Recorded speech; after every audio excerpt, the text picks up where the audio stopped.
अस्सलाम वालेकुम नाज़रीन, मैं कमर नवाज़ हूँ और आप देख रहे हैं कमर टीवी। सबसे पहले बात करेंगे, शहबाज शरीफ साहब ने लाहौर हाई कोर्ट से रुजू किया। लाहौर हाई कोर्ट में शहबाज शरीफ साहब ने दरख्वास्त दायर की है कि मेरे जो केसेस FIA में चल रहे हैं, FIA को रोका जाए कि वो मनी लॉन्ड्रिंग के केसेस जो उनके सुन रही है वो केसेस FIA को सुनने से रोका जाए। देखें, इससे पहले क्या होता, इससे पहले इनको नैब बुरा लगता था, और अब जो खबरें फैल रही हैं कि डील वील के मामला फ़ाइनल हो रहे हैं और दोबारा से PMLN के लिए रास्ते बनाए जा रहे हैं जो कि नज़र आ रहे हैं। अब ये फ़ाइनल ख़बर नहीं है, कोई कंफर्म ख़बर नहीं है, लेकिन जो आसार नज़र आ रहे हैं, जिस तरफ ये चीज़ें जा रही हैं, वो नज़र आ रहा है कि मामला तय किए जा रहे हैं। और शरीफ फैमिली को आपने मुश्किलात में गिरते हुए भी देखा 2018 के बाद, और अब किस तरह से उनको फैसिलिटेट कर रहा है पूरे का पूरा सिस्टम, और उनको इन मुश्किलात से निकालने के लिए पूरी की पूरी जो तवानाई है वो खर्च की जा रही है, हर हरबा इस्तेमाल किया जा रहा है। वो भी हमारी नज़रों के सामने से हो रहा है, वो भी हम देख रहे हैं कि क्या चल रहा है। देखें, शहबाज शरीफ साहब ने लाहौर हाई कोर्ट से जब भी रुजू किया है तो दुनिया की कोई भी ऐसी ताकत नहीं है जो उनको इंसाफ लेने से रोक सके। इंसाफ का मतलब आप समझ रहे होंगे कि कौन सा इंसाफ मिलता है लाहौर हाई कोर्ट से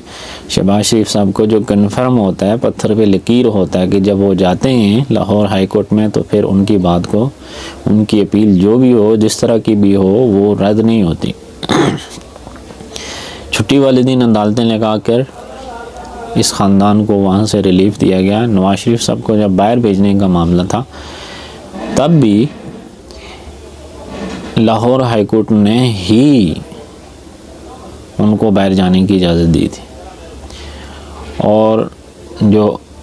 बॉन्ड की शर्त रखी थी गवर्नमेंट ऑफ पाकिस्तान ने, उसको उन्होंने रिजेक्ट किया था, और सिर्फ 50 रुपये के स्टाम्प पेपर्स के ऊपर नवाज शरीफ को मुल्क से बाहर जाने की इजाज़त दी थी। और नवाज शरीफ को आज तक दोबारा तलब नहीं किया गया, दोबारा से उनको बुलाया नहीं गया कि भाई हमने आपको भेजा था 2 हफ्ते के लिए,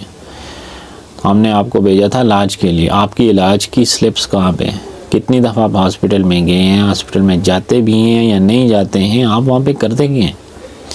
आपको इस मकसद के लिए यहाँ से इजाज़त दी गई थी कि आपने अपना इलाज करवाया, नहीं करवाया, अगर करवाया है तो उसका रिकॉर्ड कहाँ पे है, ऐसा तो नहीं हुआ। तो एक बार फिर से जब भी शरीफ ख़ानदान ने लाहौर हाई कोर्ट में कोई एप्लीकेशन दायर की है तो उसका रिज़ल्ट क्या निकलता है, वो हमेशा नून लीग के हक़ में ही आता है। इस दफ़ा शहबाज शरीफ साहब ने अपील की है कि मेरे जो केसेस FIA में चल रहे हैं, चूँकि FIA हुकूमत के अंडर आती हैं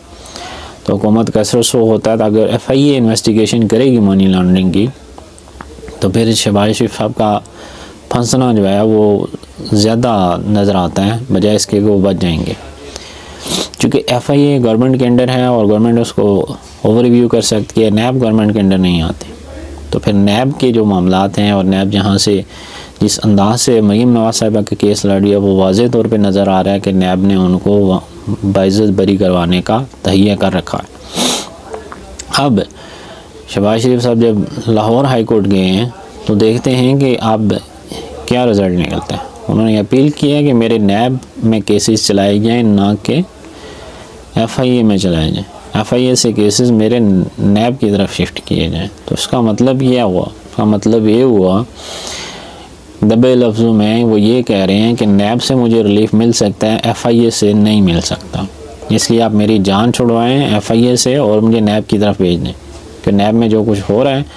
वो नज़र आ रहा है। DG लाहौर जो नैब के चेंज हुए हैं पिछले कुछ अरसे में, वो भी यही समझा जाता है कि वो इस सिलसिले की एक कड़ी है कि शरीफ ख़ानदान को रिलीफ कैसे देना है, और 2023 के इलेक्शन में दोबारा से मैदान में कैसे उतारना है मरीम नवाज़ साहिबा की नाअहली ख़त्म करवा कर, वो सब कुछ सामने नज़र आ रहा है। अब देखें लाहौर हाई कोर्ट इस पर क्या एक्शन लेती है। उम्मीद तो यही है कि एक बार फिर शरीफ ख़ानदान को उनको मर्ज़ी का इंसाफ मिल जाएगा। दूसरी, पाकिस्तान को जो बदनाम किया गया मरी माफिया की तरफ से प्रेस कॉन्फ्रेंस करके, वो अब सिलसिला सिर्फ पाकिस्तान में नहीं रहा। लोगों ने मरी बाइकाट बाइकआउट मरी के ट्रेंड्स को चलाया, सोशल मीडिया पे आवाज़ उठाई, मीडिया पे आवाज़ उठाई, लोगों ने गुस्सा किया, हज़ार बाइकआउट किया, लोगों ने वहाँ जाने से इनकार कर दिया मेरे से। लेकिन अब ये मामला यहाँ तक नहीं रहा। देखें, जब कोई भी इस तरह का वाक़या रिपोर्ट होता है, मीडिया में आता है, तो वो सिर्फ पाकिस्तान की हद तक नहीं रहता, वो पाकिस्तान की बदनामी का सबब भी बनता है। तो यहाँ पे एक इंडियन एंकर है सुनील, वो टॉप न्यूज़ पे बैठते हैं, टॉप न्यूज़ चैनल पे इंडिया पे बैठते हैं और टॉप न्यूज़ एंकर हैं।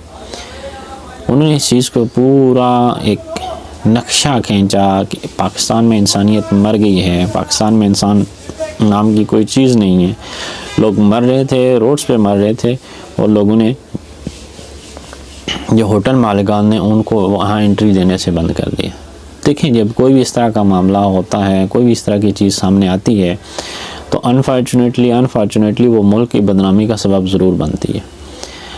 देर हो या सवेर हो,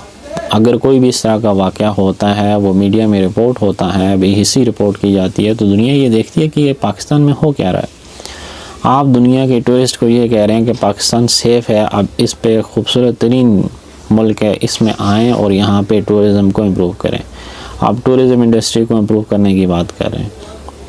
लेकिन जब इस तरह का एक वाक़या हो जाता है तो आपकी टूरिस्ट,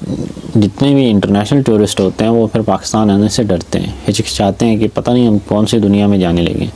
पता नहीं हम किस तरह के लोगों के साथ जाके मिलेंगे, लोग हमारे साथ किस तरह से बिहेव करेंगे, और हमारा वहाँ जाके बचना मुश्किल होगा कि हम अपने मकसद में कामयाब होंगे, सिर्फ टूरिस्ट में ही एज ए टूरिस्ट जाके वापस आ जाएंगे, आएंगे भी या नहीं आएंगे। तो लोगों के दिलों में खदशात पैदा होते हैं, इससे मुल्क बदनाम होता है। तो फिर क्या होता है कि जो आपने को 10 साल 15 साल 50 साल 20 साल मेहनत की होती है टूरिस्ट को बुलाने के लिए और अपनी टूरिज़म इंडस्ट्री को इम्प्रूव करने के लिए, वो एक वाक़े से, सिर्फ एक वाक़े से वो पूरी की पूरी मेहनत पे पानी फिर जाता है, और वह फिर सब के सब जो इमेज आपने पॉजिटिव इमेज बनाने की कोशिश की होती है, पॉजिटिव इमेज बनाया होता है, उसको फिर वो नुकसान पहुंचता है, और वो एक ही वाक़े से में सब कुछ दड़म बरम हो जाता है। तीसरे नंबर पे आज की जो ख़बर मीडिया की ज़ीनत बनी रही कि परवेज़ खटक और इमरान खान साहब के दरमियान तलख़ कलामी हुई है। एक्चुअली मीडिया कुछ ज़्यादा हाइप देने की कोशिश करता है, मीडिया कुछ जागीरदारों के हाथों, उनके कंट्रोल में होता है। इख्तलाफ राय इमरान खान साहब की पार्टी में होता है, वो पहली दफ़ा नहीं हुआ कि किसी पार्टी के ओहदेदार ने इमरान खान से इख्तलाफ किया हो। इख्तलाफात होते रहते हैं, और इमरान खान साहब की एक जो बहुत बड़ी खूबी है बाकी तमाम में से, वो ये है कि वो सिर्फ मुल्क का सोचते हैं, वो अपनी ज़ात का नहीं सोचते। उन्होंने कोई फैक्ट्रियाँ नहीं बनानी है, उसने कोई अपने कारखाने नहीं बनाने हैं, उसने कोई मनी लॉन्ड्रिंग नहीं करनी, कोई पैसा नहीं लूटना, कोई अपनी जायदादें नहीं बनानी, अपने बच्चों को कहीं बड़ी बड़ी एम्पायर्स खड़ी करके नहीं देनी। अगर कुछ भी करता है तो वो सिर्फ मुल्क के लिए करता है। उनकी सबसे बड़ी खूबी यही है कि वो उस चीज़ को हमेशा पॉजिटिव लेते हैं, अगर कोई पॉजिटिव हो तो। जैसे मीडिया में रिपोर्ट हुआ कि परवेज़ खटक ने हमाद अज़हर से इख्तलाफ किया गैस के मामले में, कि केपी से गैस पैदा होती है और केपी में ही गैस के मामले में नाइंसाफ़ी हो रही है। तो ये होना चाहिए, अच्छी बात है, तमाम लोगों को, अपने इलाके के लोगों की बात करनी चाहिए, लोगों के मसाइल डिस्कस करने चाहिए। इसीलिए कौम ने उनको वोट दिया था, इसीलिए उनको मुंतखब करके भेजा गया था, और न कि वो वहाँ जाके चाय पिएँ, याशी करें, गपशप लगाएँ और निकल आएँ। इख्तलाफ राय होना चाहिए, और इख्तलाफ राय ही असल जमहूरियत है। और बात अगर की जाए इमरान खान साहब की, तो इमरान खान साहब के अंदर जो क्वालिटी है कि उनके अंदर सब्र बहुत ज़्यादा है, वो बहुत स्ट्रॉन्ग इंसान है, वो हर चीज़ का मुकाबला करना चाहते हैं, हर चैलेंजेस का मुकाबला करना चाहते हैं। अपने पार्टी के अंदर से हों या बाहर से हों, वो हमेशा सुरखरू होकर निकले हैं। कुछ देर बाद जब परवेज़ खटक से मीडिया ने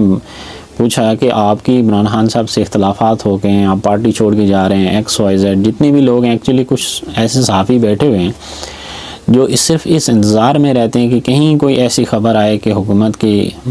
थोड़ी सी कमज़ोरी नज़र आए, हम उसको इस अंदाज से हाईलाइट करें मीडिया के ऊपर, इस अंदाज से बताएंगे बस हुकूमत गई कि गई, आज गई कि कल गई, परसों गई, तरसों गई। ये इस तरह के वाक़यात को बढ़ा चढ़ा के पेश किया जाता है। एक नॉर्मल रूटीन का इख्तलाफ था जो परवेज़ खट्टर का इमरान खान साहब से मुकालमा हुआ, वो इस बात पे हुआ कि आप वहाँ पे अगर गैस का मामला है तो उसको हल करें, जिस पे इमरान खान साहब ने उन्हें कहा कि मैं कोई भी फैसला लेता हूँ तो वो कौम के मफाद के लिए लेता हूँ। और बाद में ये मामला तय हो गए थे, दोबारा परवेज़ खट्टर वापस आ गए थे। जब मीडिया ने पूछा तो उन्होंने कहा कि तो मैं तो सिगरेट पीने गया था। एक्चुअली बात तो हुई थी, इख्तलाफ राय तो हुआ था, लेकिन इख्तलाफ राय का मतलब ये नहीं है कि पार्टी में इख्तलाफात हो रहे हैं या परवेज़ खट्टर जा रहे हैं या हुकूमत जा रही है, ऐसा कुछ नहीं हो रहा। आप तक के लिए इतना ही, अपना ख्याल रखिएगा। नेक्स्ट चैनल का भी। अल्लाह हाफिज़।